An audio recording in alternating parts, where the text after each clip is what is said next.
on sharing knowledge. I feel, my dear Lucilius, that I am being not only reformed but transformed. I do not yet, however, assure myself or indulge the hope that there are no elements left in me which need to be changed. Of course, there are many that should be made more compact, or made thinner, or be brought into greater prominence. And indeed this very fact is proof that my spirit is altered into something better, that it can see its own faults of which it was previously ignorant. In certain cases sick men are congratulated because they themselves have perceived that they are sick. I therefore wish to impart to you this sudden change in myself.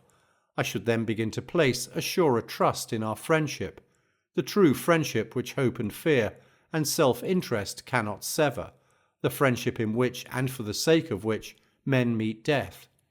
I can show you many who have lacked not a friend but a friendship. This, however, cannot possibly happen when souls are drawn together by identical inclinations into an alliance of honourable desires. And why can it not happen? Because in such cases men know that they have all things in common, especially their troubles. You cannot conceive what distinct progress I notice that each day brings to me. And when you say, "Give me also a share in these gifts which you have found so helpful," I reply that I am anxious to heap all these privileges upon you, and that I am glad to learn in order that I may teach. Nothing will ever please me, no matter how excellent or beneficial, if I must retain the knowledge of it to myself, and if wisdom were given me under the express condition that it must be kept hidden and not uttered, I should refuse it. No good thing is pleasant to possess without friends to share it. I shall therefore send to you the actual books, and in order that you may not waste time in searching here and there for profitable topics, I shall mark certain passages so that you can turn at once to those which I approve and admire. Of course, however, the living voice and the intimacy of a common life will help you more than the written word.